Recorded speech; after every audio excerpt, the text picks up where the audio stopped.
This conference will now be recorded.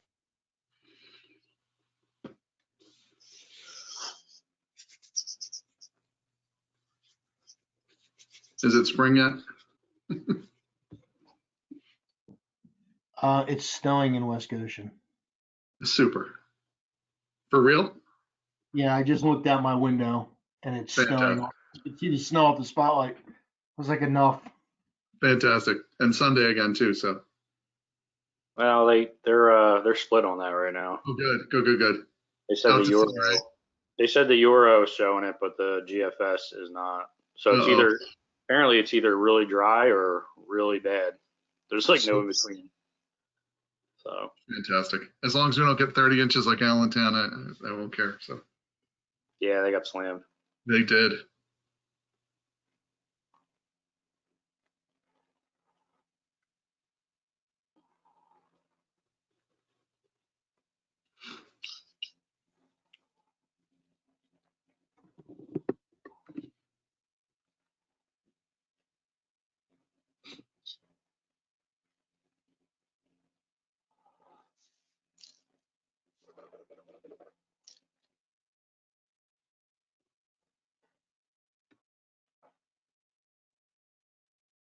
Sorry, Casey, can you hear me? Sure can. Okay. Was there information distributed before the meeting just now? I heard John say something about the initiatives. Was that shared by everybody? That was not received prior to, I mean, we haven't received that at all, I don't think. Yeah, it was just interesting that he knew about all these initiatives, but I guess I'm wondering if we should all know about the initiatives. Yeah, I think he's going to forward them to the entire board. Okay, great. Thanks. Yep. Along with that spreadsheet that he was talking about too. Yep. Okay, thank you. Sure.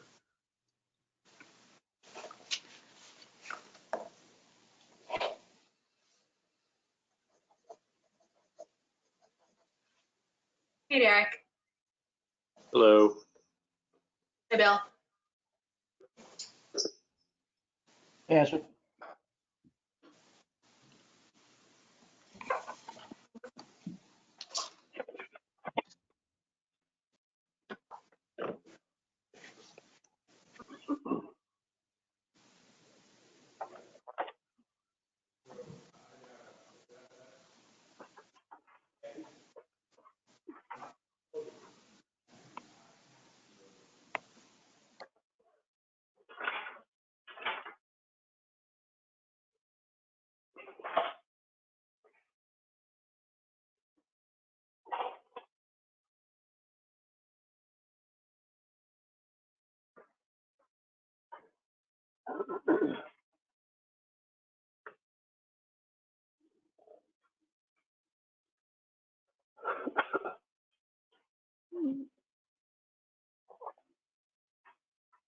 Caller who has just arrived, can I get your name, please?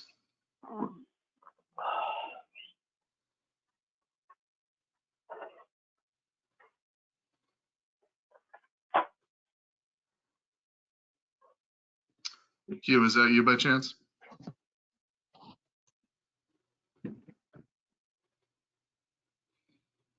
Miriam Richard Ty. No, you have them, Casey. They're not Yeah, there's a caller one. Might be Hugh calling in. I'll check. possible.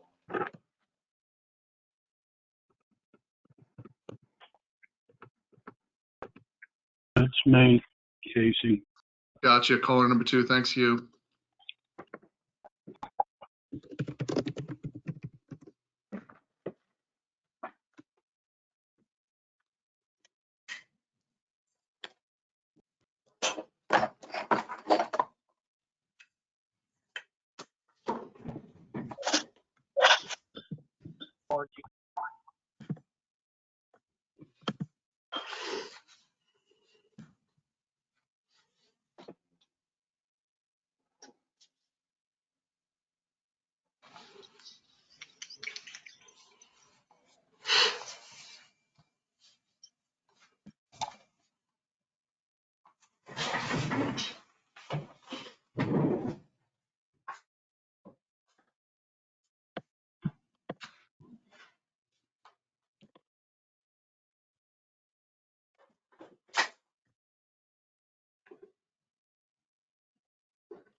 Casey, do we have everyone from the board? We have everyone from the board. It's your meeting. Feel free to proceed. You want to start recording, please, Casey? Yeah, I actually started a couple minutes ago just to be safe. We're all set. Okay, thank you. Yep. Well, good evening, everyone, and thank you for attending the West Goshen Township Board of Supervisors workshop meeting of February the 2nd, 2021. To start the meeting, will you please stand if you can and join me in saying the Pledge of Allegiance. I pledge allegiance to the flag of the United States of America and to the republic for which it stands, one nation, under God, indivisible, with liberty and justice for all.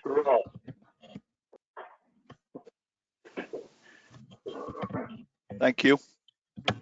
Please be aware that this meeting is being recorded using GoToMeeting, and so that we can have as smooth a meeting as possible, please can you note the following. While listening, please keep yourself muted to eliminate distracting background noise.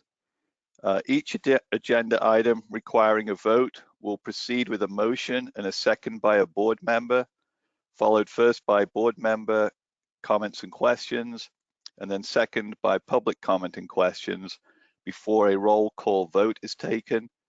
When wishing to speak, please address the meeting chair, myself, requesting to comment and announce your name. And note there is also an open public comment period at the end of the agenda. I have one announcement this evening. The board met in an executive session earlier this evening to discuss personnel matters. All right, so moving on to the agenda. The first item is agenda item number 3, continued discussion of 2022 to 2025 elected tax collector compensation and responsibilities and consideration of a resolution. So I'll just kick the discussion off by reminding the board of the current situation and summarizing the discussion from the last meeting. The elected position of tax collector for West Goshen Township will be on the ballot this November for a 4-year term, commencing the first Monday of January 2022. There is a legal requirement that any changes proposed to the elected tax collector duties and compensation must be adopted by the Board of Supervisors prior to February the 15th of the year of the election. And once adopted, such arrangements cannot be changed for the term of the office. Therefore, the board has a responsibility to consider alternatives to the current arrangement and determine the preferred direction ahead of the February 15th deadline, which effectively means tonight. At our Board of Supervisors meeting on the 19th of January, we discussed different approaches that can be used to perform the work, such as outsourcing to third-party collection agencies, including servicing by Chester County as an option, performing the entirety of the work with township finance staff used as the resource, and various ways of dividing the work between both in-house staff and the elected tax collector role, which is the way it is today. Based on the discussion, the board members requested that Christine Riffey, our finance director, be given the opportunity to develop her thoughts on what a move towards performing additional work in-house by her staff would entail. And she has subsequently provided a memo to share her perspectives for the board's consideration. So I open it up now for the board to share their thoughts at this point and see where we are. Well, I guess I'll start off the discussion then. And discussions with our current tax collector, Mr. Kaden, and with in-house staff, as well as with members from the County Treasury Department. There's several options we have. One, we can keep the situation as it currently is, where the compensation for the tax collector is set at $28,000 per year. And in addition, the tax collector also performs tax certifications for which the tax collector receives a $5 stipend per certification, which that tax collector receives directly. It does not go through the township at all. So that, in addition to the $28,000 per year, as stipulated by the township prior resolutions, the tax collector currently receives anywhere approaching $4,000 or more for those tax certifications. So we're looking at a compensation somewhere in a range of $32,000 to $33,000 per year for the tax collecting work which is performed. And the conversations that I've had and others on the board have had with members of staff and others, I found that essentially the core task of tax collecting is currently being done by in-house staff now, namely by the deputy tax collector. And I feel it's time for this position to be reviewed and reformed. So we have a resolution before the board members here to consider a adequate compensation for the tax collector position, and also to consider what tasks that are currently being done by the tax collector can be done reasonably by the in-house staff. So I would like us to move forward with that resolution, and I'm prepared to offer a suggestion as to what that proper compensation would be. But before I do, I just want to say that essentially the core task of what tax collecting in the township is being done by in-house staff. The one other task which is being done currently by the tax collector, tax certifications, I think also could be absorbed by the in-house staff as well. I understand there's going to be some time for learning how best to allocate resources to do that, but I think it's something which can be accomplished reasonably. Quite frankly, I think the compensation that's currently going towards the tax collector should go towards those who are doing the work, and that's in-house staff. And I would like to see that change be done. So I'm going to leave it off at that point. Thank you, John. Other board comments?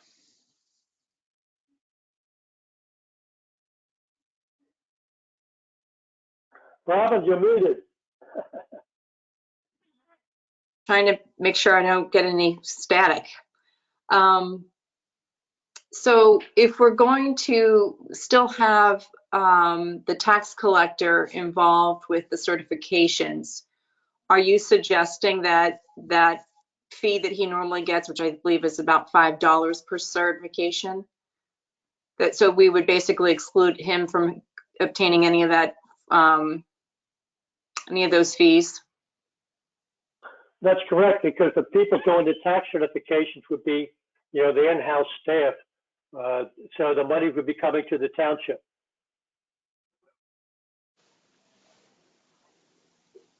Okay, I wasn't aware that we would have them doing the certifications as well. Do we have those credentials, Christine? That would basically be a training item. You know, that's not something that we perform now. We do have staff that does certifications for our sewer and trash services. So obviously it would just be a little bit different. You're talking taxes opposed to, you know, utility services. But that's not something we're totally unfamiliar with. It's just the additional hours, you know, to complete those certifications, and then also the additional hours on the receipt side to process those, you know, payments coming in and make those deposits. Okay, so the tax collector would relinquish his responsibilities for the certifications? That's correct. Okay, all right, thank you. What I'm suggesting is the tax collector would still have a role to play. We have to have by township code for a class 2 township a tax collector, an elected tax collector.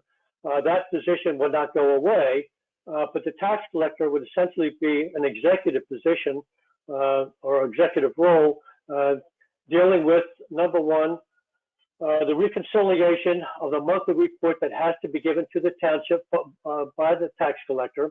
That would continue to be a role that the tax collector would play. But essentially that report is being generated by in-house staff now. It's just that the tax collector would have to perform the reconciliation and sign off on it. And also the tax collector would be answering those problematic issues from residents concerning liens or late payments or something of that nature, and having to make decisions as to whether to allow somebody who did not pay on time not to be hit with a penalty or something of that nature. But all the other inquiries would be handled like they are now, essentially during the daytime by in-house staff having to do with the logistical questions about payment of taxes. That would continue on as it is now. So with the extra workload, yeah. So with the extra workload that we're putting on finance, I assume that's going to go with extra pay and extra hours for finance. So we'd be decreasing the tax collector's pay and increasing finance to some extent. I think those who do the work should get paid for doing the work. Because if they're, yeah, I mean, if we're going to increase the amount of work they're doing and the number of hours they're working, that needs to be compensated somehow. Right. I support reducing the tax collector if we're allocating those duties to finance. I think that's, so John, did you, well, I guess I'll give the rest of the board members a chance to comment. Hugh, did you have a comment? Not at this point. I'll just share my view. So, I mean, I think I was clear at the last meeting we had when we discussed this. I think there's an efficiency and a better way to process by having all the work done with the in-house staff. It's certainly a model that works at other municipalities in the area. I do recognize, that there were concerns that we wanted Christine to think about relative to how that work would get performed. And, it's not a specific here's who's going to do exactly this today, but there is obviously time to think through how the finance staff would manage that work. We do have, I believe, opportunities to simplify some of our bill collection and receipts when we don't have online payments like a lot of other townships do. This change is a year away in terms of when the responsibilities would actually change. And we are hiring, a finance analyst role. So there is we should have a full complement of staff to look at how the duties get, the roles can perform the duties that are required. So I think although Christine didn't have a specific, here's exactly how I'm going to do it, she indicated that this is something that can be figured out. And I support the description of the division of the work that John just described in terms of the elected role being responsible for the reconciliation and oversight, an independent oversight of the tax collection process, together with the arbitration of resident concerns on key issues such as the late payments, etc. But that all the other tasks can be effectively discharged by, we have a very competent set of township staff, and I believe it'll be a more efficient process to do it that way. So I support that direction as in terms of what the resolution should look like.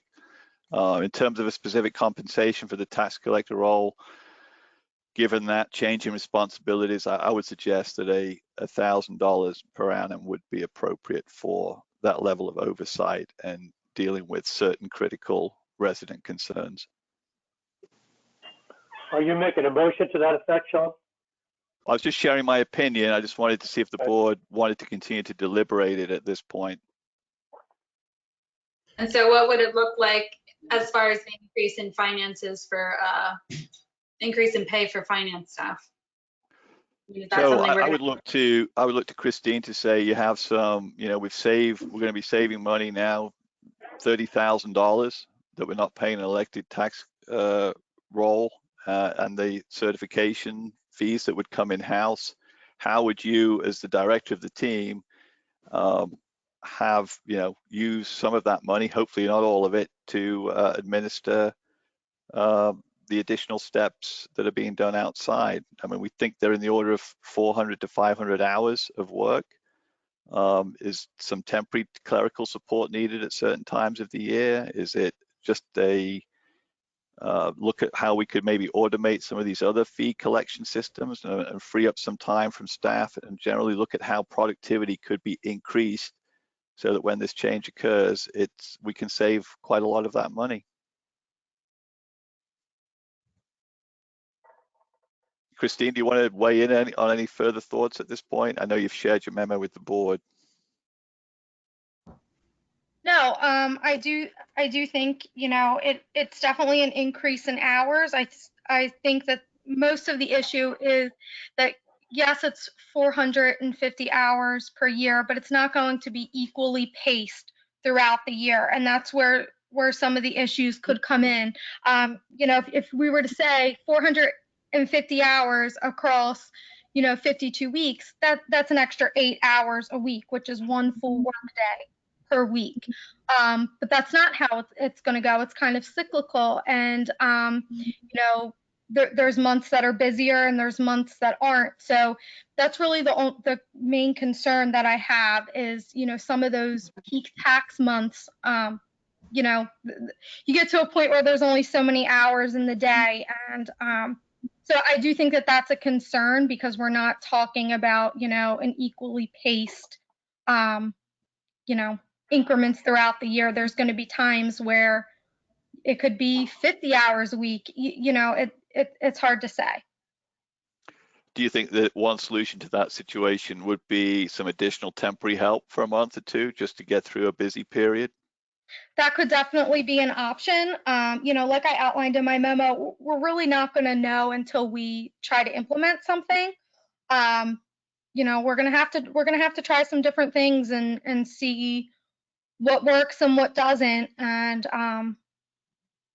all we can do is promise to try our best, and, come up with a solution along the way. I would suggest to the board that we allocate some funds in 2022 budget to help Christine in the event that she does need some additional assistance here to manage the workload that would be coming in. So we can take some of the savings or all of it, if you like, for the first year and allocate it as additional funds for finance to manage this work in 2022. Mr. Chairman, this is Bill Keenan. Can I address the board? Just give me one more second, Bill. I'll let you do that in a minute. Is there any other board comment at this point?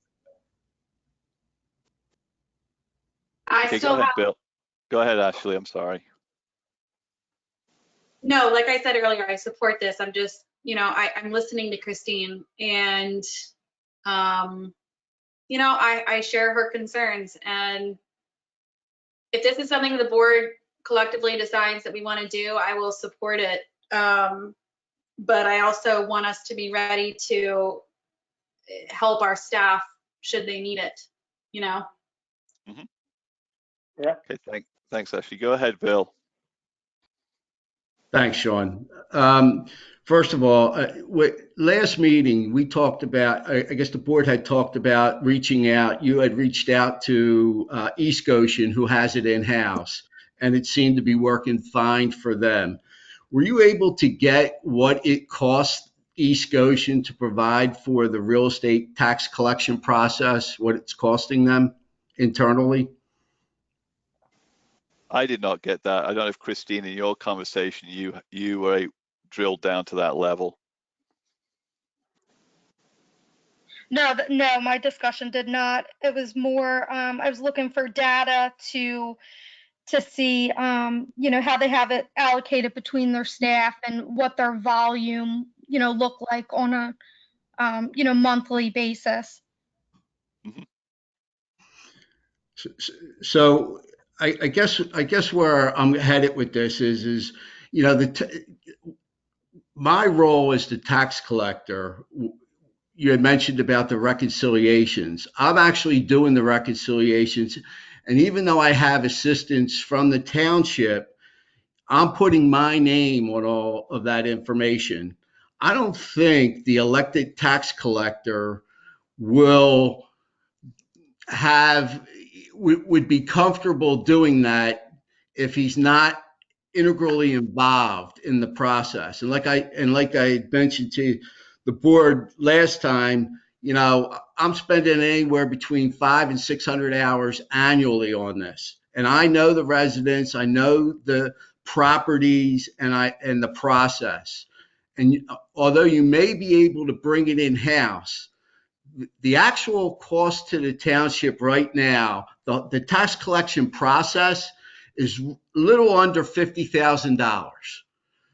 I find it would be very challenging for the township to absorb the additional hours, however you want to spend it, temporary or another employee of the township doing the work, and be able to do it for $50,000. I think it'll be an added cost to the township. And you know, when we go through this process, you're not really going to know all of that unless you have a definitive plan as to how you're going to integrate it into the finance area. And it doesn't seem like we have that at this point. The other point that you made about automating this, the residents, the tax collection process, the majority of the payments, 80% of the payments, come in through third parties. They don't come in through the residents, okay? And we do get the payments, but you have to get them into the actual, what I'll call, electronically posting them to the residential accounts, which is a challenge because all these third parties have different systems that they're working with. So the residents, although it might be a convenience for the residents to be able to go online and make the payment, some of the challenges that I have seen is that we do have residents go on and make a payment. They're thinking they're paying their real estate bill, but it's actually going into the sewer and trash account. And then there's this reconciliation process that has to be done. And sometimes myself as the tax collector, I don't know that the resident paid it until I send those letters out in July, August timeframe. And the resident comes back and says, well, I paid that back in April. And then we have to go and do backtrack and look at where they paid it and when, and was it really a real estate payment versus a sewer and trash payment. And that becomes time consuming as well. So if you're going to go through an automated process, you have to consider that as well. Yeah, thanks, Bill. I appreciate your comments. My comment about the billing was more around, obviously you didn't know this, but Christine had highlighted how some of the real estate tax collection work falls at the same time of the year as one of our quarterly billing cycles for the sewer and trash fees. And I've had a lot of residents express to me the desire to be able to pay those online, so there's less clerical need for people handling checks coming in, people coming up to the counter to pay them. So my general point there was that there's ways that perhaps Christine could consider through looking for online payments of our quarterly bill fees for sewer and trash to free up existing staff resource hours to be able to manage the real estate tax issues. That was my point there, not about automating the real estate payments themselves. Going back to the comment about the cost of this, the work, the calling around and the looking at the other numbers that I've done, it seems to me that West Goshen is significantly higher than anywhere else in terms of the cost for its real estate tax collection. If you look at the cost that the county charges per real estate parcel to provide that service, if you look at what West Whiteland pays to Keystone Collections for servicing their tax parcels, it's much lower in terms of its overall costs than we're paying, both for the elected tax collector role and obviously the time for staff in house. So I think we have an opportunity here to save money by consolidating the work, figuring out exactly how the work can best be performed, using it as an opportunity to improve potentially through some other means how we can increase productivity on the clerical side of things within the finance team. And that using some of the savings potentially for some temporary assistance as needed And I'm very confident we have the capability with staff to figure out how to best manage it at a lower cost. So that's my position. Well, West Goshen's the second largest township in Chester County, second to Tredyffrin. And Tredyffrin, I believe, is a first-class township, and they don't have a tax collector. They do all of their tax collection process in-house. When you look at the other municipalities in Chester County that are using the county, they're relatively small, and it makes sense when you only have 1,000 parcels that you can outsource it, and it's really cheaper for the county to do it. I would it seems like we're putting the cart before the horse here, and I think we have some more research has to be done, because if we went to the county and said we're thinking about outsourcing it, we have 7,800 parcels.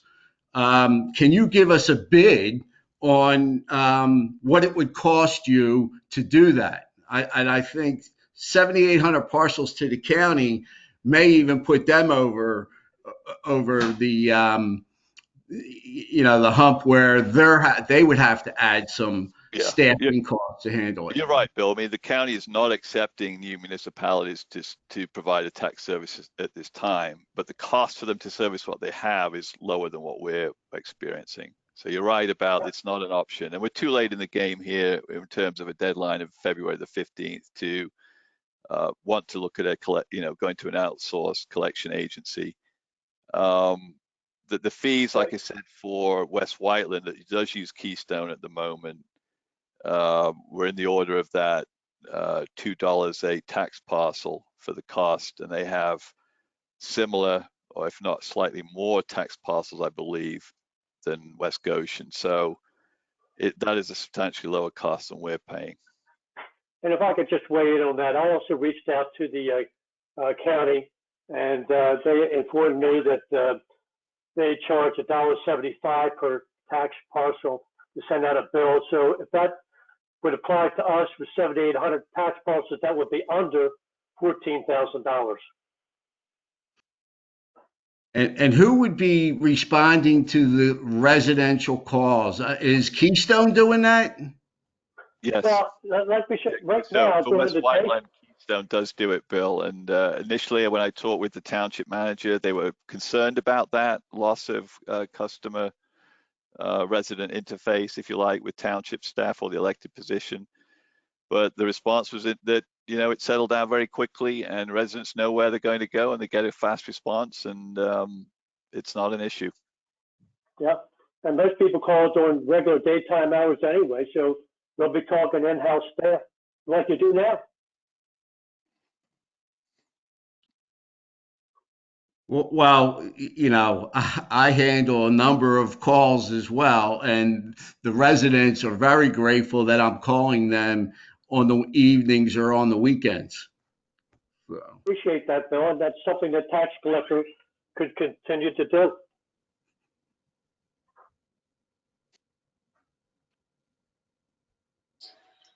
Okay, so what is your suggestion? Other questions, so let's open it up for other public comment at this point. Bill's. Should we put a motion on the floor, Sean? Yes, I guess we can at this point. Good suggestion, John. So do we have a board member willing to make a motion at this point? And if so, can you be careful in explaining what it is so Casey can take due note of it? I'll pursue. We have a resolution number 0-2021 that's before the board now. And in paragraph number 1, it says the tax collector's compensation for the collection of regular real estate taxes, full-year interim real estate taxes, and part-year interim real estate taxes shall be in the sum of, and I'm going to suggest $1,000 per annum, and whatever that would be in biweekly installments, you can figure what the math would be. But the bottom line is that the tax collector position would be paid $1,000 per year. And we don't need any clarification of duties for that. Is that correct, Casey? Yeah, that's correct. The most important thing is is the pay. That is the item that is most important at this time. Thank you. Do I hear a second for John's motion?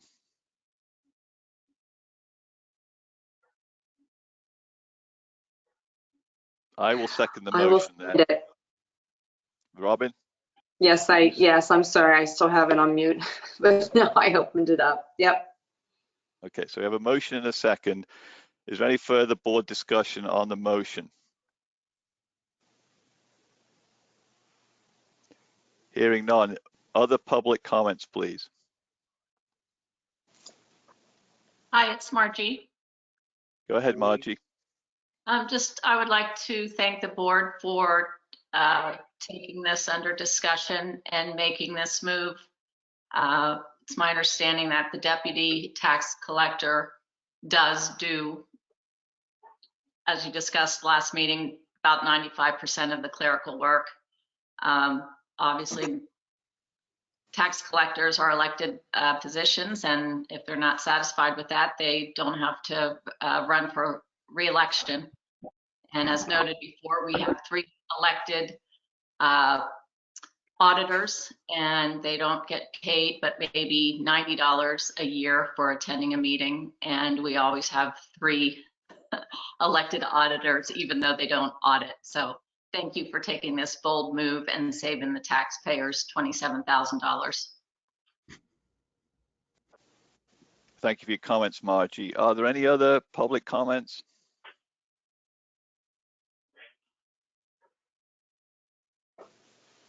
Okay, hearing none, I'm ready to take a roll call vote. Ashley? Aye. John? Aye. Hugh? Aye. Robin? Aye. Sean says aye.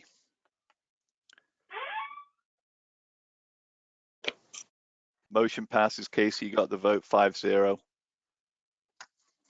Thank you, everybody. Appreciate your attention and discussion with that complicated matter, and appreciate you helping us get through that. So I'm looking at the agenda now. We're moving on to item number 4, which is continued discussion of the Quality Inn redevelopment proposal at 943 South High Street. So I have a few reminders for the board on this one. So this is a continuation of our discussion from the January the 19th meeting on a conceptual redevelopment proposal for the existing Quality Inn property at 943 South High Street. The redevelopment idea presented was for a 290 apartment building that would require the property to be rezoned from C3 limited commercial to the lifestyle apartment zoning, which was created by the township in 2018.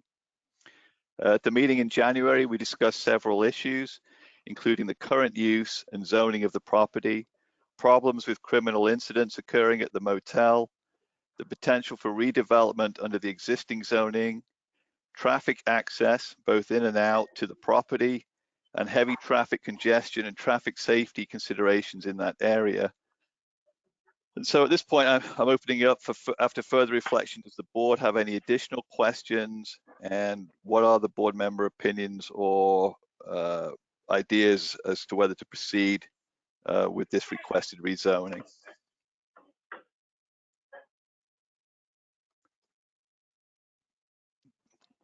Does everyone want to take the lead on it? I was going to start because I actually took a drive around the building as it now sits, and then I drove through Stanton Road, Walnut, and a couple of others where my children have had friends who live in that neighborhood. And I do have some concerns about the ingress and egress out of that property site. I'm also concerned based upon what was shared with us, or we will be seeing this afternoon or this evening, in terms of the size of the building. And of course, there's a lot of questions that are on my mind in terms of, is this going to be a safe place? And how are the residents who live proximately to this building going to see it as a benefit to them? we've had a lot of different buildings being going up where we've had a lot of pushback in terms of whether or not we were allowing the investors and the owners to move forward in a certain way that clearly made some of our residents very unhappy. So that's generally my concern. I'm sure as we go forward in terms of understanding more about it, perhaps we can make recommendations on things that we think would be appropriate to support the residents in that area. Thank you, Robin. Other board comments? Yeah, Go ahead, Hugh. okay. Having been familiar with that property from the 60s when it was first developed as the Orchards, my comment is that the traffic situation right now is absolutely horrendous with a low usage of the property. If you have 200 plus residentials in there, it's going to become untenable. I am absolutely don't see a good use for that in 200 plus apartments. We'll leave it go at that. Thank you, Hugh. Ashley? I agree. I will not be supporting this. I can't see any solution that would make this intersection, this stretch of road, better. It'll make it worse. I've heard from a number of residents since this project was proposed, and many, if not all, are not in favor of this going up. One of the reasons that I originally ran for supervisor for this township was because I myself was so frustrated with the overdevelopment and the traffic and felt powerless to stop it. And I feel like the people have spoken on this issue.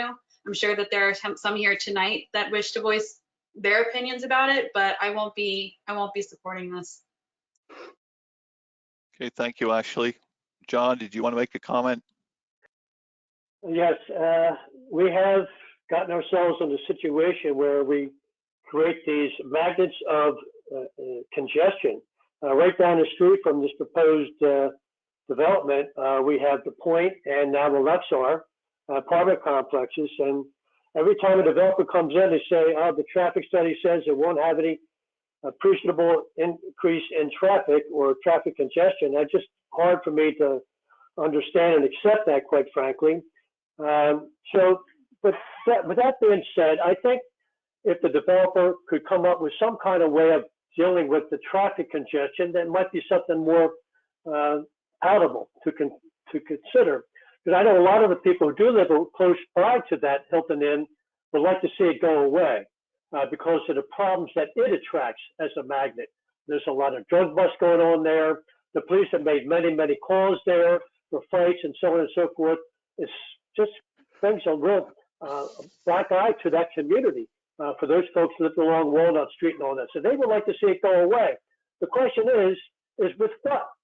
That's where I'm at a quandary. So I'm reluctant to change the zoning ordinance from C3 to R3, because if you make the change, then the developer has a right to proceed.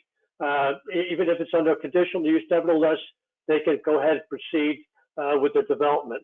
So before we reach that point of making a zoning change, I think everybody has to be made much more comfortable in what is being suggested before we can move forward. Okay, thank you, John. I'll share my opinion. I am not in favor of rezoning for lifestyle apartments. I believe through personal experience over 20 years of negotiating that particular piece of road to get onto the bypass, that the traffic congestion and the safety issues around there are already, I think Hugh used the word horrendous. I don't see any way to really improve that without some kind of large state PennDOT project to really look at how to ease the traffic flow onto that bypass. And the ingress and egress is very, very poor to that particular property. So I am not in favor of rezoning. In my opinion, the issue of the criminal incidents that we're experiencing at the Quality Inn is kind of entirely separate issue, and we need to manage that in an appropriate way. but there's no need to couple it with the idea of a zoning change for property redevelopment, in my opinion. So I don't support moving forward at this point. Casey, we don't have any board interest in doing anything in terms of rezoning. Do we have to formally record a motion and a vote to that effect, or we just declare it of no interest in the board? It's simply a conceptual land development at this point, so it was just for discussion purposes. So it doesn't sound like there is a consensus to move forward. So there's nothing else that needs to be done unless the board would like anybody else to have the opportunity to speak on the matter. But other than that, it would just be done. Yeah, that's a strictly legislative decision by the board. I would ask, though, that the board consider some type of zoning change there, because the existing Quality Inn predates zoning. The C3 zoning that's there now does not allow hotels or motels. So it's a non-conforming use in its current state. So over the next couple of months, if you want to, if the board wants to consider what type of uses should, or in their opinion would be suitable for that location, we should have that discussion. Okay, thanks, Casey. Well, we'll table that for tonight, but I do want to just offer the opportunity for anyone who's attending the meeting that would like to make a comment from the public about the this conceptual development that we've just discussed. It's Miriam Richard Ty. We'd like to make a comment, please. Go ahead, Mary. Thank you. There are a couple points. One is the traffic. It's horrendous, and I want to keep in mind that it's been lower because of COVID. And also, we don't know the impact of the apartments on Matlock Street, where the old Agway is. Second, there's an undedicated road in West Goshen Township, which affects 4 houses. And the last time that the hotel property, not the Quality Inn, was it the Holiday Inn, they were allowed to sell a property at the end of the street. And so access wasn't given through the property, it was given through this undedicated road. And the last point is the privacy and safety of the residents. Approximately in 2012, I talked with the township. There are no fences or landscaping back here. And if it was expanded, then the property would have to do that. And if there was an increase in crime and safety, that would be a factor. So I appreciate all the work everyone is doing, and we appreciate the police. I have nothing but high praises for the police, but I want to know if the property remains as is, what's going to be done to protect the neighborhood around it? Are there going to be factors to make the property put fencing up and landscaping? Thank you. Thank you, Mary, for sharing your thoughts and your concerns. We do appreciate it, and we'll talk with township staff about where we are with the issues that we're experiencing with that property. Are there any other members of the public? Carol, I see your hand raised. Carol DeWolf. Yeah, Carol DeWolf, Westtown Township Board of Supervisors and Westtown resident. I live on the western side of Westtown. I've had many emails and calls from both the 2 adjoining roads to this development, which are in Westtown. They're Westtown residents. They're very concerned about the egress and ingress. I commend the board for your expression this evening of the traffic issues, not only on those 2 roads and the impact when you have 290 different kinds of users there, plus actually the number would be much higher, but also we have issues with the merge lane on 202 that WEGO has looked at recently, and the accident rates and how that system works now is problemsome. So I don't know, I've looked over your plans, I can't tell where the egress and ingress is exactly and what all the patterns of the traffic are, but I do, I see many issues with that small opportunity there. And the mitigation of the impacts to the neighborhood, not only that neighborhood, but we've had calls all the way down from Concord Road and how they would access to 202 in north and south of there as well. So we'll keep our eyes on this. Good work, board. Thank you for your comments, Carol. Is there anyone else? Sean, can I say a word? Hello? Hang on, who's raised their hand? Joe Ty, Tigue. I live directly behind the Motel 933 South Walnut Street. I don't want to see I don't want to see a apartment complex go in over there. If there's anything to go in over there, I'd rather see it be like townhouses or something that somebody's going to buy, because an apartment complex is just going to be another place for them to go sell drugs and everything else. The road back here is an undedicated road we have here, and I mean, nobody takes care of the road as is. I mean, I paid it the last time. Me and my neighbors all put money together just to pay the road, and with small children down here and everything else. The drug dealing and everything going on over at motel right now, that should be cleaned up by the motel and our police department. They should work together and clean that up there over there. That's all I really got to say. I mean, I'm sure you're going to have more meetings before anything gets done. Thank you, Joe. I appreciate you sharing your concerns and your comments, especially since you live, right there in that area. It's good to know. And I can assure you, I mean, Chief Carroll has informed the board that these had over 800 visits to that property, 600 of them regular visits in terms of check-ins in the last 2 years. So that's a substantial effort, and we recognize that we need to understand what else can be done to prevent this crime problem that you have there. Any other?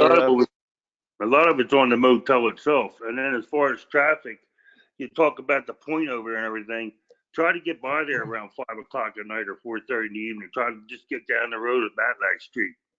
You can't even get on to 202 South with everybody trying to turn left. So they totally gridlocked that whole street off.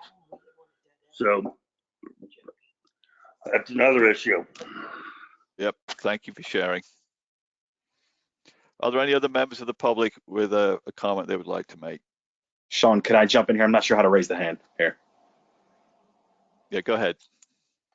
My name is Chad Walden. My wife and I live on Stanton. There's about 20 kids we just counted under the age of 15 in our neighborhood right here that are out and about. There's two other issues that I'm seeing, not only with traffic, but there's a light pollution that comes from the hotel that shines on the back of our houses, and that's a 2-story complex that literally lights up our whole backyards. The second issue that we're having is that Stanton, which is our road, is already being used for a cut through and being cut through to Oakbourne and to Matlack. And speed limit's 25. Cars are going 45, 50 miles an hour down this road, and I'm blowing through the stop sign. If I see 290 apartment complexes, I kind of know what demographic that brings in as far as age group. I know that that is going to just exceed, and the number of cars that are going to come down our street, I hate to say it, are not going to obey those speed laws with 20 kids in this neighborhood. I'm contest. I've been here for about 5 years. The traffic is a nightmare.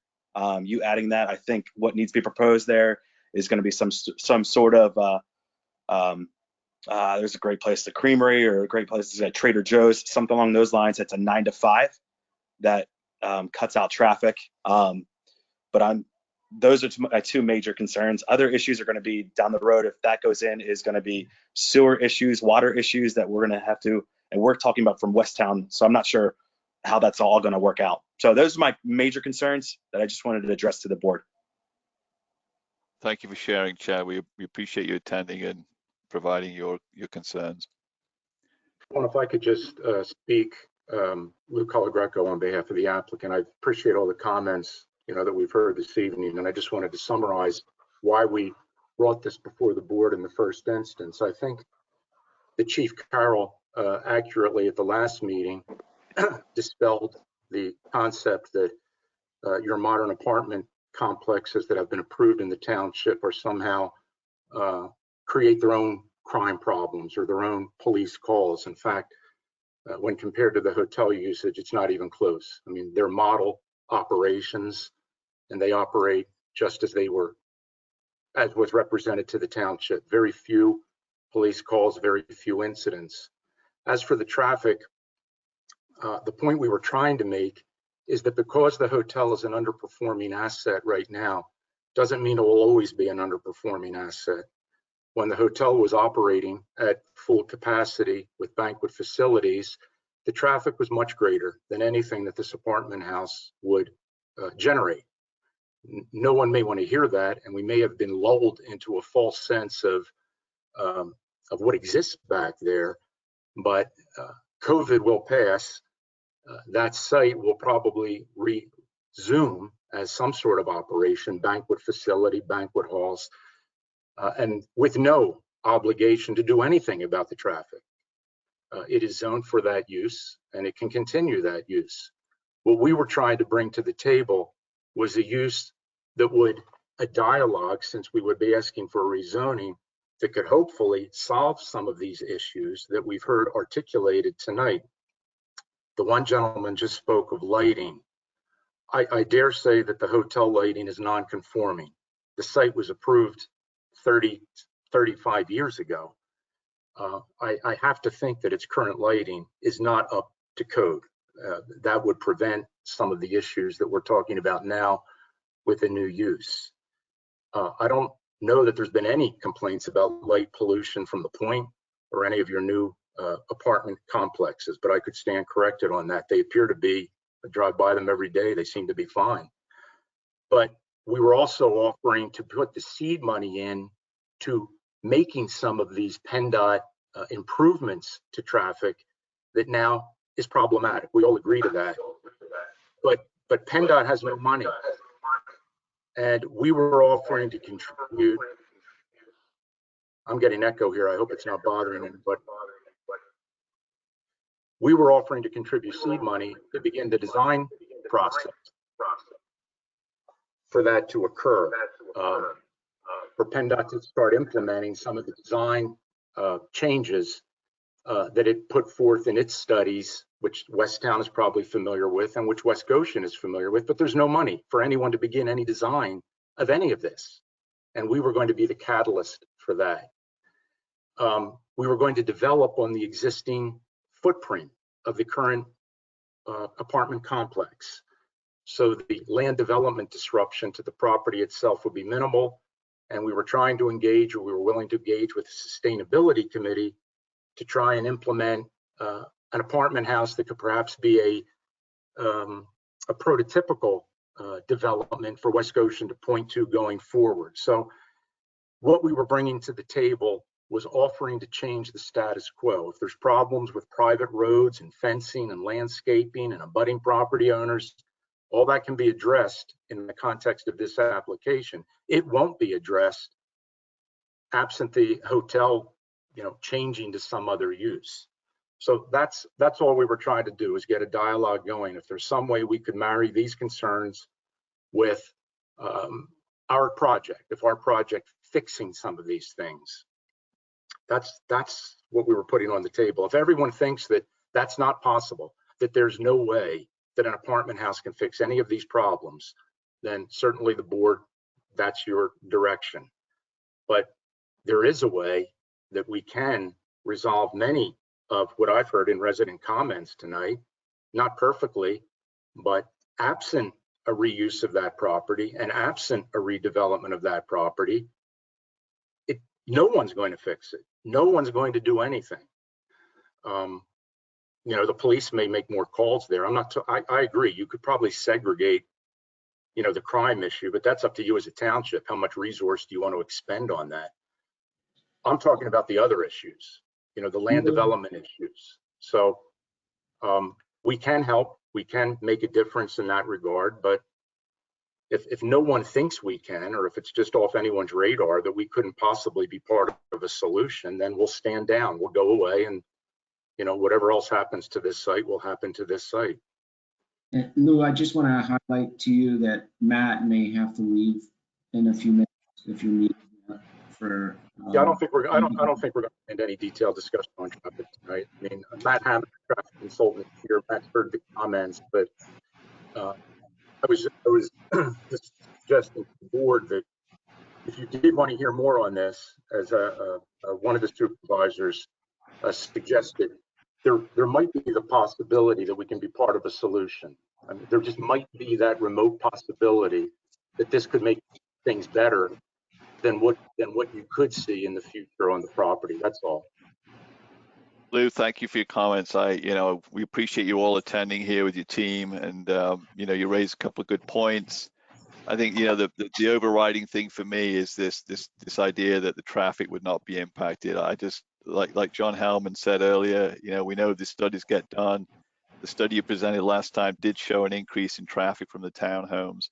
This is just my personal opinion. These traffic studies bother me because I think the methodology is incorrect. I live on a cul-de-sac here in West Goshen. The traffic on my cul-de-sac has tripled in the last 2 years. We have Amazon van drivers, and I'm part of the problem. We have Amazon van drivers going up and down the street. There are kids playing out there. These traffic studies are behind the times in terms of how they estimate volume of inflow and outflow from streets. And again, it's my personal opinion, but I did not hear any majority board support for further effort on your part tonight. So again, thank you all for attending on that. Chairman Walsh, can I just add one thing? I'm sorry. I just want to be clear in putting aside, and this is Matt Hammond, I'm the traffic engineer. Yeah, Matt. I understand the concerns with the traffic studies and the like. What we were trying to do, and I don't believe I articulated this the last time we spoke, was there have been studies that have been done by Delaware Valley Regional Planning Commission and the PennDOT for this section of 202. We understand it's congested. I grew up in the area. I still live in the area. What we were looking to do was to help facilitate getting some of those improvements done, those heavy ticket or large ticket improvements that were discussed by a few of the board members and the residents earlier. Not something that we could afford to actually construct ourselves, but we can help facilitate and move those projects that are much needed along this corridor forward by providing design, providing funding, so that PennDOT can move those projects up and get something facilitated there. So I just wanted to be clear, this is what we were talking about was based on the alternatives outlined in the DVRPC study and being able to help them move those forward rather than them sit stagnant for however long they may sit. Matt, thank you for your comment. Appreciate it. Thank you. Okay, so we're going to move on our agenda now to agenda item number 5, which is a continuation of a discussion that happened some time ago now related to a commemorative naming program or concept for township parks, assets, etc. Derek, I believe you're the point person on staff to help the board regroup around this topic. Yes. Excuse me, can you hear me? Yep. Yeah, I'm just going to give a brief presentation, just what this issue is about and the different ways to go about it. I mean, it is the interesting thing about this versus some of the other topics we usually tackle in the township is that you really have a lot of leeway and flexibility in what you want to do. So it definitely requires a lot of thought on the board's part about, the different policies and how they want to approach it. It's very open-ended. So with that, I will start the presentation here. Let me just get my screen shared.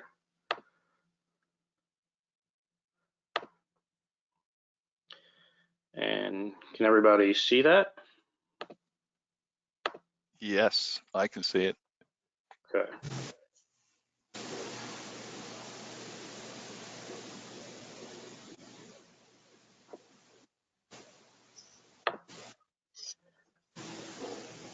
Okay, so commemorative naming West Goshen Township. Oops, sorry about that. A little bit of a background here. West Goshen Township, we currently do not have an official naming or renaming policy in terms of memorializing an individual or group or for the contributions to the township. Although this isn't everywhere, Many naming policies do actually exist throughout the country and beyond. As you'll see in the presentation, a couple of my favorite are actually from Canada. I kind of was researching a lot of different areas, Pennsylvania, Midwest, and some of them actually in Canada. So there's a wide variety to choose from, and then again, in some ways it's very open-ended. In some ways it's sort of a fun topic because you guys get to craft something from scratch, which is not done a lot at this level, but it is for this topic. The variation of policies, again, policies on naming rights and commemorative naming are not a one-size-fits-all proposition. More so than any other nationwide municipal topic and regulations, the variety of directions that people go in are just endless. So we're gonna have to really hone in and see what's important to the board. I expect there to be, possibly some further meetings on this. Probably we'll talk to you individually about what you like and what you don't like. But these are just some of the places that we sort of grabbed from here. Chartiers Township in Pennsylvania is the only Pennsylvania municipality. They have a pretty solid commemorative naming policy. DuPont, Washington. Then there's also institutions of higher learning, as you can see, Western Kentucky, Ottawa, the city of St. Louis was one, University of North Carolina, Wilmington, and then actually little bit of a spoiler. My favorite was Chatham, Kent, which is a suburb of Windsor in Canada. I just wanted to go over the common themes that we see. Again, very open-ended, but I'd like to go through the common themes that we see throughout some of these, just so we can get a sense of, trying to hone in on some things a little bit to give you a better idea of how to go about it. One of the first things we see is, do you want commemorative naming, which is what I, was sort of focusing on, but a lot of people also do the financial thing, or both. And what I mean by that is, in addition to the commemorative naming, many municipalities also do facilities based on financial contributions. You see the people down the shore that pay for a brick, pay for a bench on the boardwalk and things of that nature.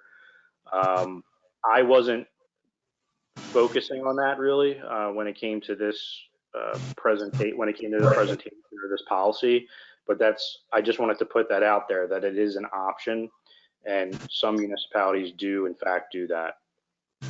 If there's any questions along the way, I'd rather we can always have a conversation, or you can hold till the end, but however you want to go about it. Period of time prior to renaming after the deceased. This is actually an important one due to the fact that this was actually an interesting one. So some municipalities seem to have a waiting period after a person's death before an application or a petition can be put forth. I think some of the reasons I saw was that it really allows the emotion of the issue, and if it's a tragedy, to sort of simmer down and let everybody focus and have a clear head of going forward with that. So you can see some examples there. St. Louis shall not be filed until after the first anniversary. And then there's also, obviously other different ones. Some have 3 years, some have 6 months. So that's certainly a way to go. And I would actually, in all my research, I think it's a good idea as well. Public process and public comment period. Although many of these policies differ, this was pretty prevalent throughout. There's always a public comment period. There's always a public process. So this is pretty consistent, and 30 days was pretty prevalent. But that's again something that's up to the board as well, as far as how to move forward with any sort of public process and public comment period. Another common theme we saw was designated areas or township wide. So, and you can see sort of the differences here. So some places have, specific designated areas in order to go, commemorative naming and people that, have contributed to the municipality. Some have, township wide. So facilities township wide can be up for grabs, so to speak.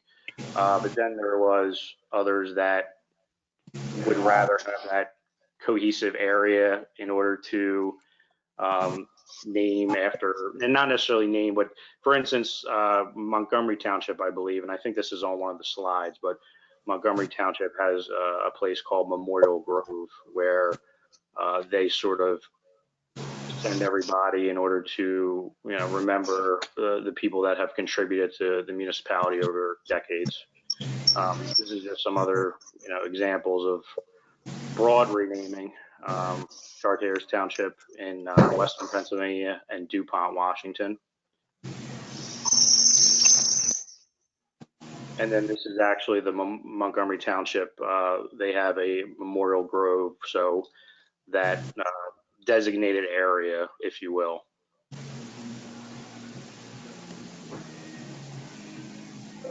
So now that I talked about the common themes, I really would like to get into the criteria process.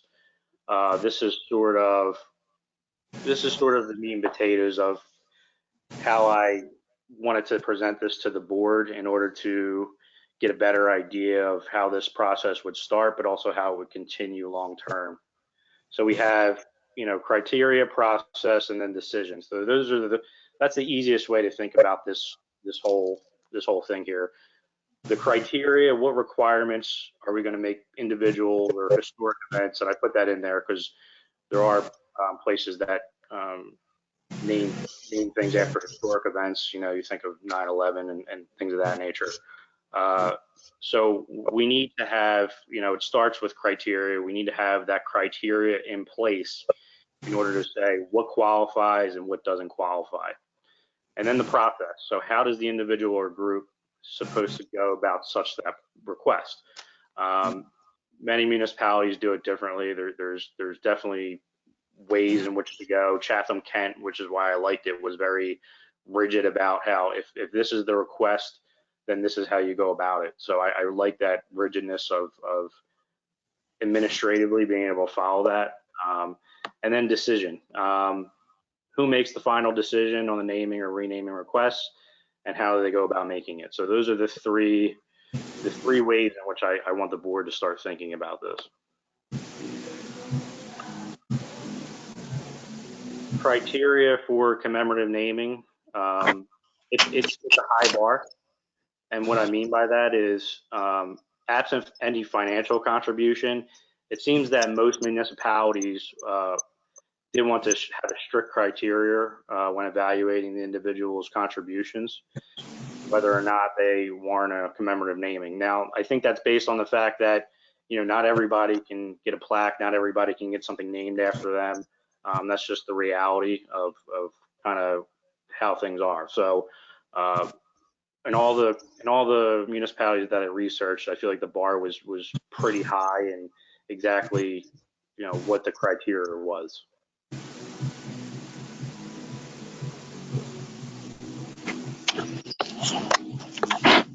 So criteria examples, I'm not going to go through all this. I just wanted to give the board sort of an example of what we're dealing with when we say, the criteria. I think this lays it out pretty well. Again, this is Chatham-Kent, Ontario. And I'm probably going to post this on the website tomorrow. So you can go about this at your leisure. I don't have to bore you with the specifics tonight. Another one, Chartiers Township in Washington County, Pennsylvania, and the criteria example that they used. So process and procedure, again, they meet the criteria. So how do we go about the process? Due to the range of policies, it's better just to, again, give you some examples. So Chatham Kent, again, one of the ones I really liked. Sort of just, this is just one of them, but opening a new municipality property, building or feature. Then they have a bunch of different points of how the process should work. So again, very rigid, very strict in how they go about it. And I think it makes it better administratively to have a process, because some people just simply have, oh, just submit something in writing. I mean, that we could do that. I don't like that idea. I'd rather have some sort of internal process that we can follow.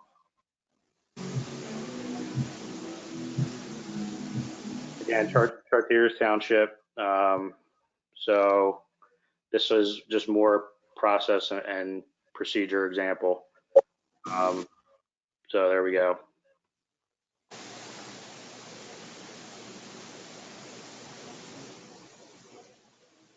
DuPont, Washington, procedures. Again, when I put this on the website, people can take a look. But they also have a very good example as well.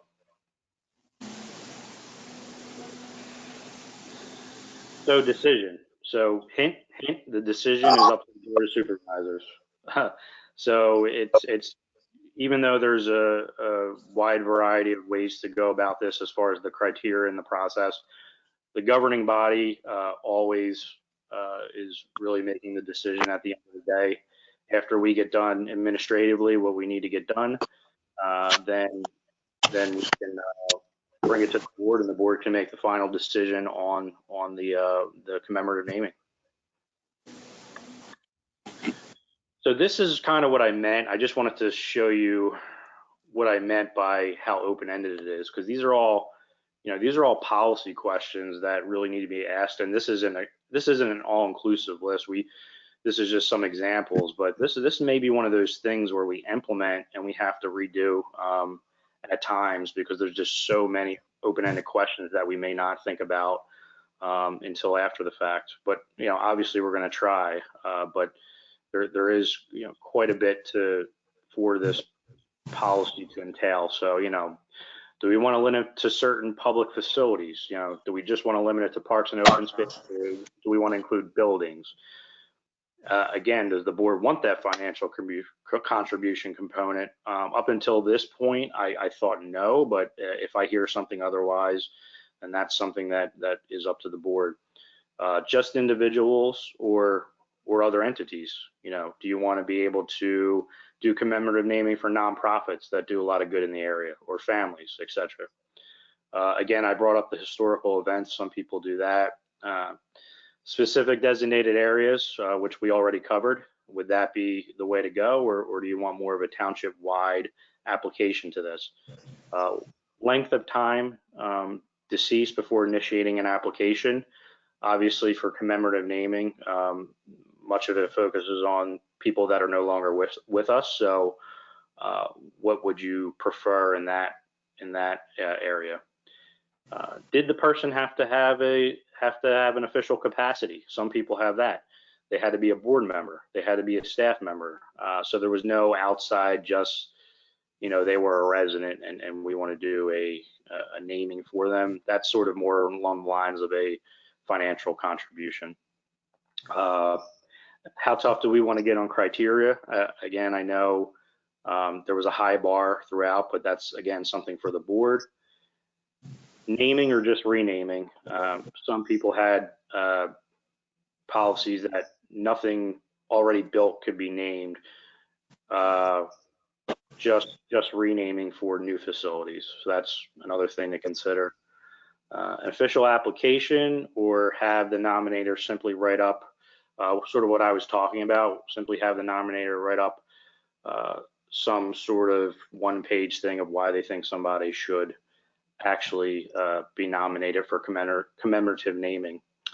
The last one is interesting. Does the nominator have an application have to have a specific renaming in mind? So this is one of those where we're not, the nominator would have to have, if this was the case, they would have to say, okay, this, I want this gazebo or this area renamed after this person.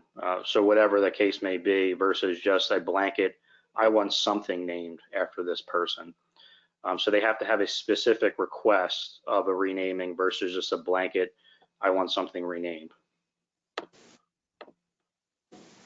The next steps, based on preliminary feedback from this presentation, as well as taking into account, what works best here in Pennsylvania, we basically just have to attempt to draft something. I have to work with Kristen after feedback, and we can at least put a draft together and get your thoughts on it. I named the 2 municipalities there that I thought sort of worked well for what we were trying to get accomplished, but if there's any other ideas, I'm certainly open to it. And these are just references of some of the main places I pulled from. So that was basically it. I'm sorry I probably went a little longer than I wanted to, but if anybody has any questions, I'd be happy to take them. Thanks, Derek. We appreciate you doing a little research here and digging into this topic. It's, as you said, it's this kind of a wide range of approaches that can be taken, but I think you distilled it down well into those kind of, the criteria, the process decision block was interesting, and I'm sure the board will take a look at the details that you're going to, when you post this up on the website. So, board questions for Derek at this point? No, but thank you so much, Derek, for putting this together and for doing that research. I really appreciate it. I think you did a good job. I know that I will look into those 2 municipalities you pointed out, probably in more detail at first. But yeah, I'm looking forward to the discussion. A lot of good questions. Thanks, Ashley. Other board comments? Questions? I'll just throw out a couple ideas. I had gone over this, reviewed this PowerPoint with Derek back in November, and I know we just started down this road here, but my initial reaction, because I did look at these different municipalities and what they had to offer, my initial feeling was that they follow the criteria described in the general guidelines of the Chatham Kent. So I think I agree with Derek on that. I think they seem to have the most comprehensive list of criteria to follow. Given changes in what's considered politically acceptable, my feeling is the bar should be high, in determining who would be allowed to have a memorial. Also, the naming process should be sufficiently onerous so as to make a memorial be memorable, but yet still be rare. And this would negate having to rename existing sites that may have been named for somebody else for whom nobody recalls anymore. So for individuals, I suggest, my feeling was a minimum of a 1-year death anniversary and no naming rights for the living. And the ability to purchase naming rights, I thought my initial feeling is that should be excluded or considered separately.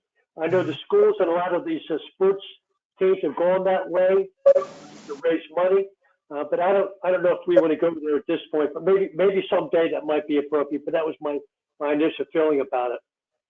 The request application should include what specifically is being requested. I thought would be appropriate, such as a park bench or a pavilion or something of that nature, just so we know exactly what's being requested. And the request application should include what specifically is being requested, well, like I just said, along with the person and the reasons why. But anyway, this is my initial thoughts about it. We kicked this around a lot. I think there's already 2 requests that have already been made. Actually, I think 3 requests. And we have a park which we're looking to get dedicated to the township with another year or a year and a half. So I have a feeling there's might be more of these requests coming before the board. So this is something that, even though we don't have to decide within another month or 2, but we certainly do need to address this and come up with a viable policy that we can implement.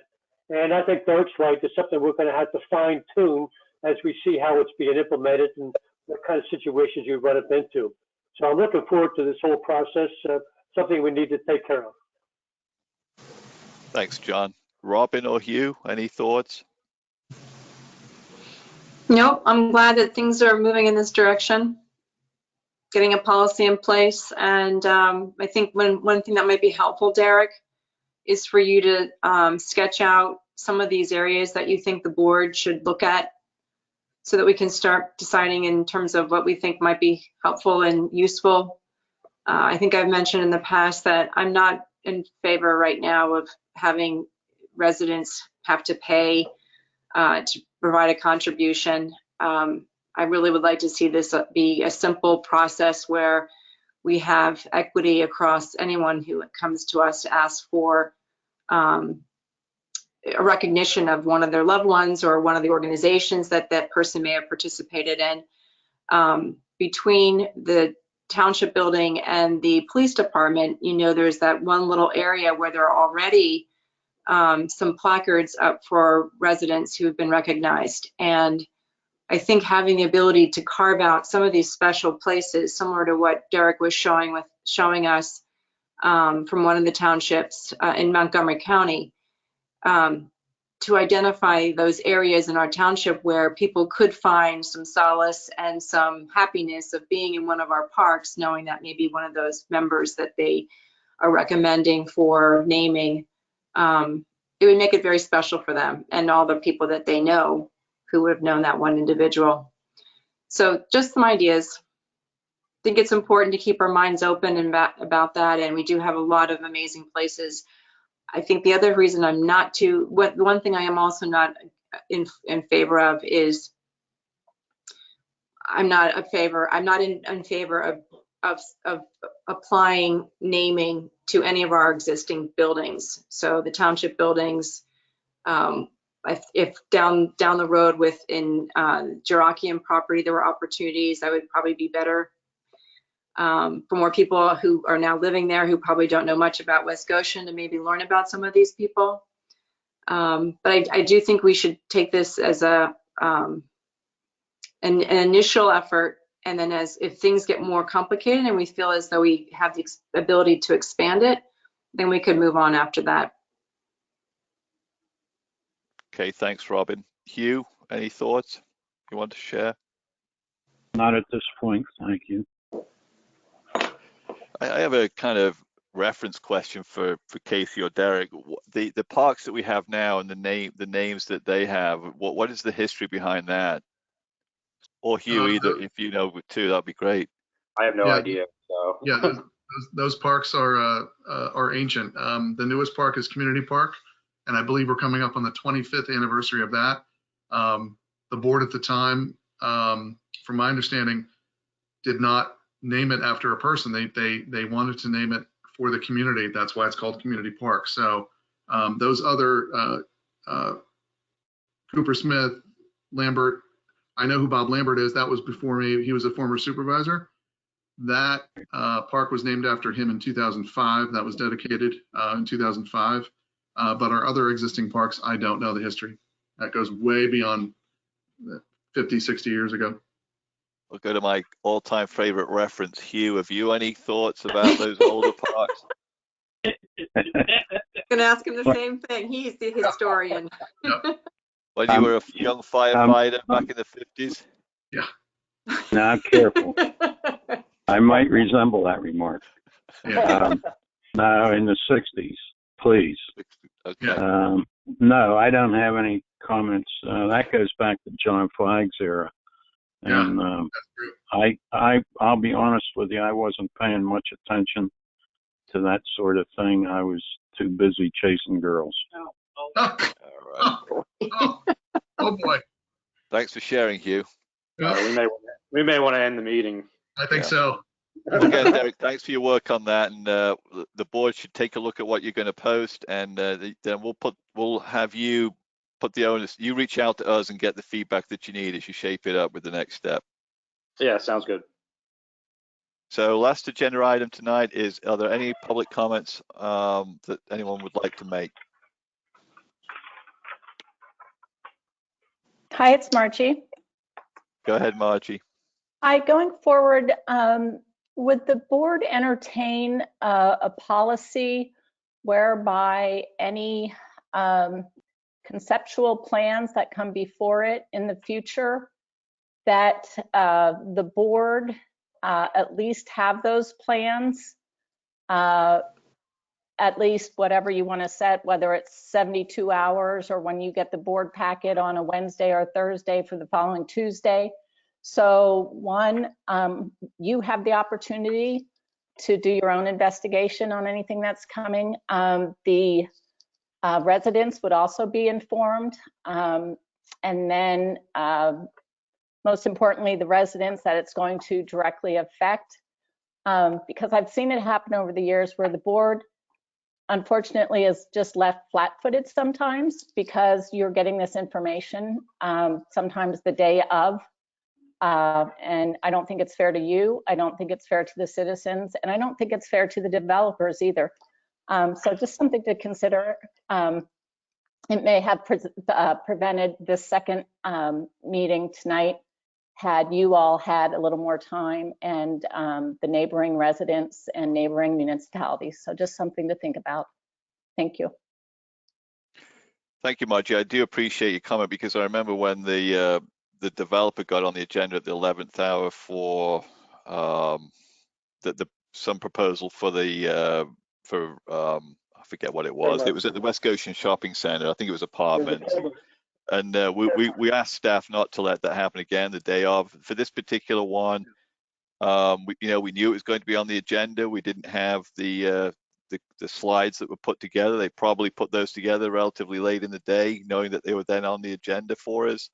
And personally, I'm okay with kind of an initial deliberation when it's at this conceptual stage, and then kind of finalizing it after giving it a little bit of reflection for a couple of weeks. So I actually feel it was okay as a process, even though it extended over 2 meetings. I don't know what the other board members think.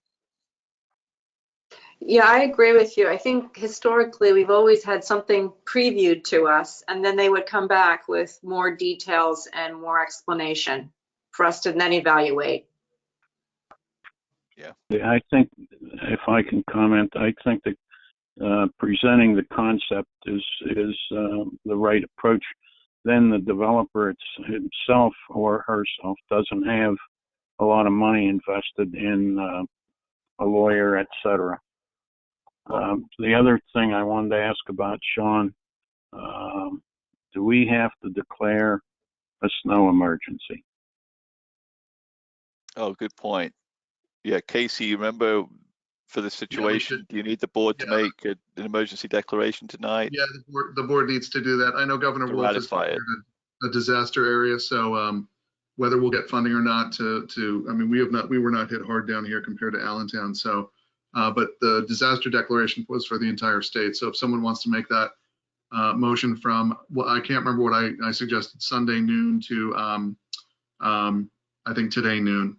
It's typically 48 hours is the coverage period for a disaster declaration for refunding. I'll make that motion. I thought Dave Woody wanted us to take it till Wednesday. Yeah, I think that was Dave Woodward's suggestion. But again, we can only do 48 hours typically, but I think that's fine if you want to do it till noon tomorrow. I mean, they were done cleaning up today at 5, but just in case we can get more reimbursement. So if you want to make it from Sunday noon to Wednesday noon, that's fine. I'll make that motion, Casey. Thank you. You have a second to Hugh? Yeah, I'll second. All right, go ahead, Travis. Go ahead. It was me. Oh, I'm sorry, Ashley. Go ahead. So we have a motion from Hugh and a second from Ashley. Let's just do a vote out loud. All in favor, say aye. Aye. Aye. Thank you. Are there any other public comments? Hi, this is Joan Grandy. I'm a first-time attendee, so this was very interesting to me. I'd like to point out 2 things. One, I just want to say you guys do a fabulous job with snow removal.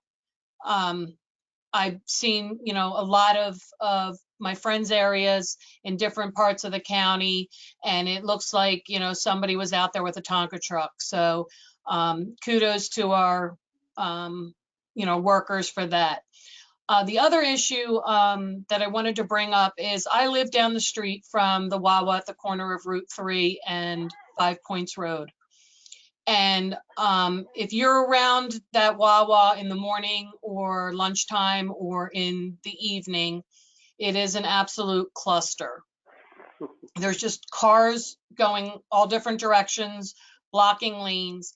And I was wondering, is there a way to get a sign similar to the Wawa on Route 100 and Green Hill Road, where between certain hours you cannot come out of there and make a left turn?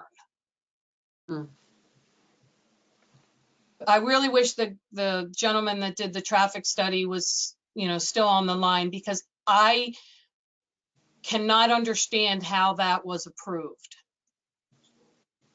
Can you make a left turn on 5 Points? Yes, when you come out, first of all, you have maybe 200 feet to the light. You've got people trying to make a left onto Westchester Pike, people trying to go straight onto Westchester Pike, and people trying to go right onto Westchester Pike. And there's no turning lane for the right.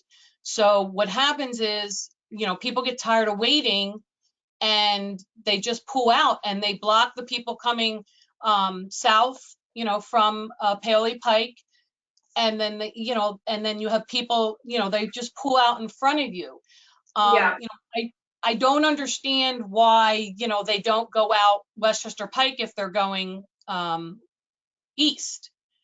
And I think it's, somebody's going to end up getting killed there. I've come across twice and had a guy pull out in front of me.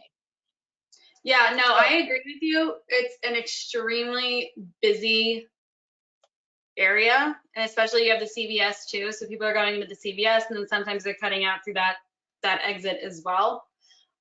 When was that Wawa constructed? How old is that now? Does anybody know? 3 or 4 years. Like 3 years about old. 4 years old. So that predates me on the board. I don't honestly remember what the discussion was around that. I don't know what led to the approval of as it is now. I agree with you. I think that it's not very well designed. But I'm also wondering if we're even allowed to put a sign that wouldn't let someone make a left onto 5 Points. Well, you have it on Route 1. You guys, Route 100 in Green Hill is West Goshen, correct? Yeah, my parents lived there. That used to be my Wawa. And we were talking about, and now the Wawa you're referring to now on 5 Points is my Wawa, so I'm there all the time too. I know exactly what you mean. I just don't know that, because you have a turning lane and you have traffic coming. Rick, Otherwise, do you think you could weigh in on this conversation? Yes, please. Yeah, you can't do that. You have to allow left turn lanes coming out of there. Otherwise, you're going to redirect the traffic through the neighborhood, and that's going to cause another set of problems. Okay.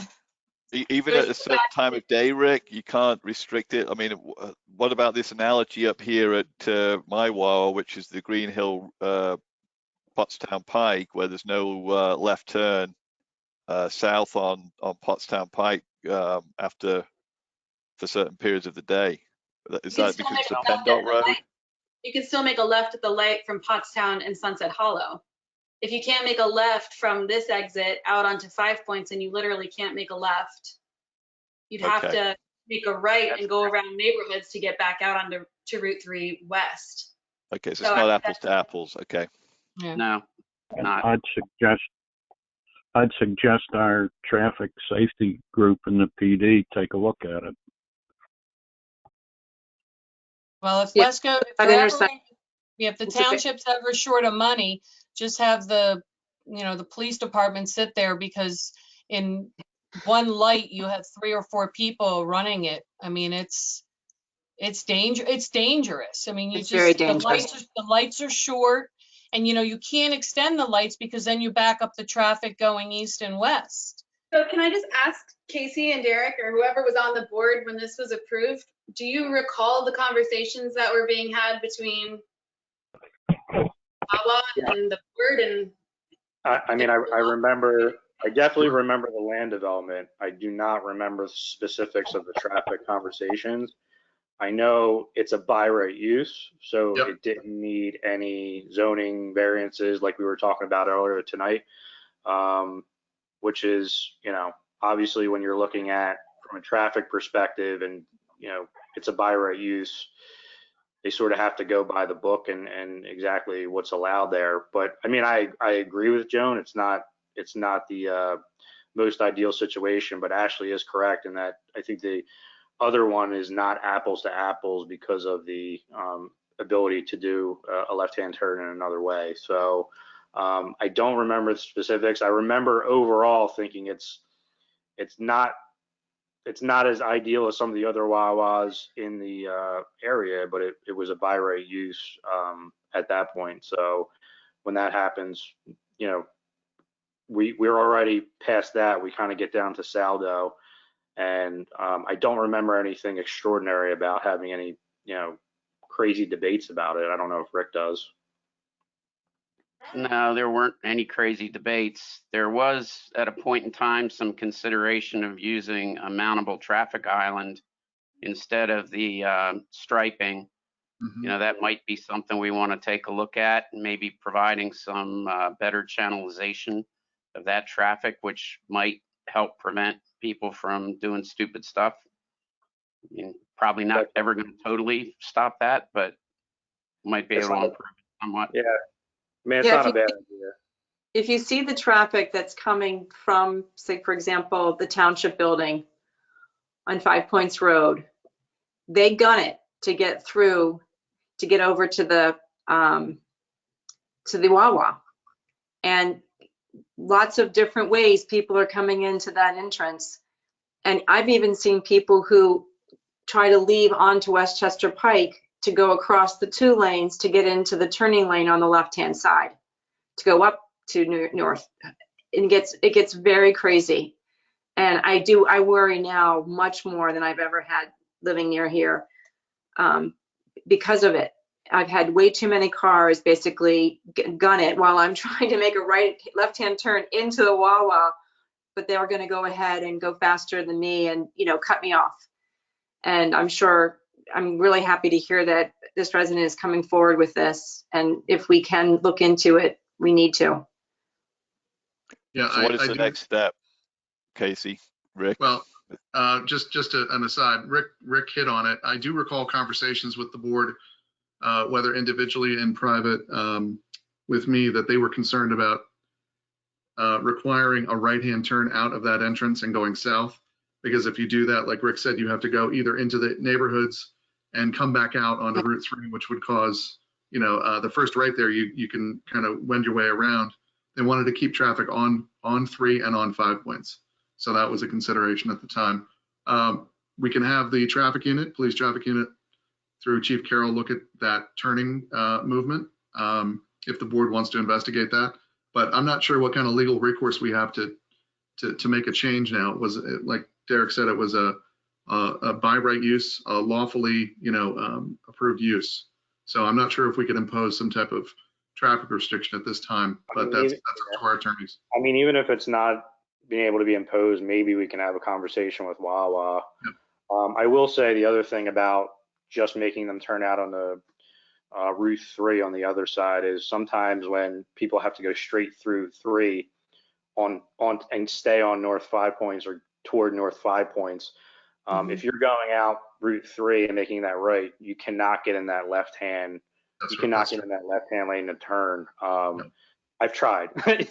you can't do it. So that's probably another reason as well. If that wasn't such an issue, that might be a better way to go, but it's just not feasible. Mm-hmm. Well, maybe consider extending the light, on 5 Points from, whatever, 7 to 9 and 4 to 6 or whatever.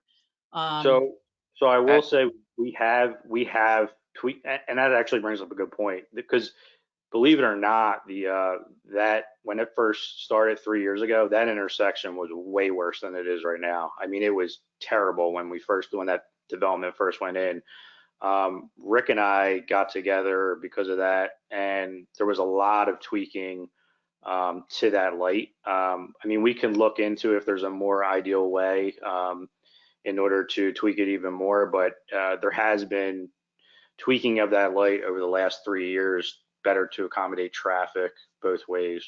Rick, I don't know if you have anything you want to add to that, but Yeah, there's only so much tweaking you can do to it because it's an adaptive system. yeah. So there's only limited tweaking, and the adaptive system is what controls the timing. What about putting a red light camera there? Red light cameras are illegal in our county. Right. Can only be used in the city. City of Philadelphia, that's it. Wow, that's news to me too. I didn't know that. Yep.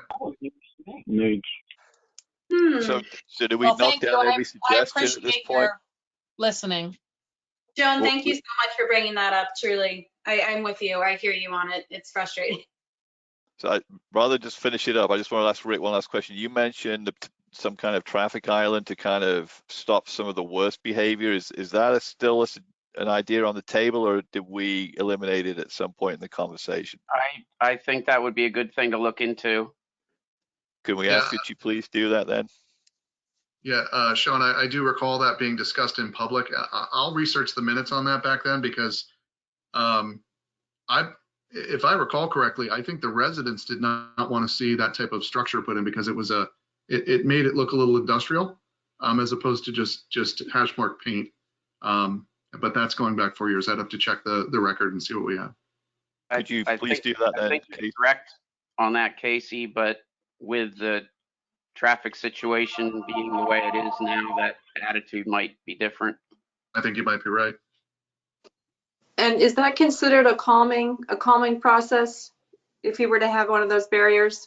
Yes. Definitely. Okay, so it would automatically get people slowing down when they're coming across the intersections. It could. It could. Okay.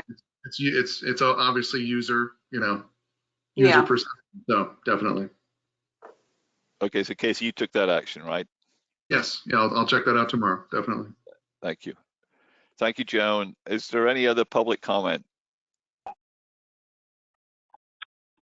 Should I make a motion to adjourn? You can. Can I just make one more comment? I don't know. I think I talked to John yesterday and found out that he went on one of his he went out on one of the snow plows, and I just wanted to. I don't know if there's anyone from staff on the call still, but I just want to thank everybody for the work that they did. I can't imagine how many hours they lost sleep over those last 3 or 4 days, and as once again, so many people recognize the excellence of how our streets are cared for. And it's just something I wanted to remind everybody how well our township operates in these conditions. Robin, so thank you, staff. You took the thunder out of my clothes.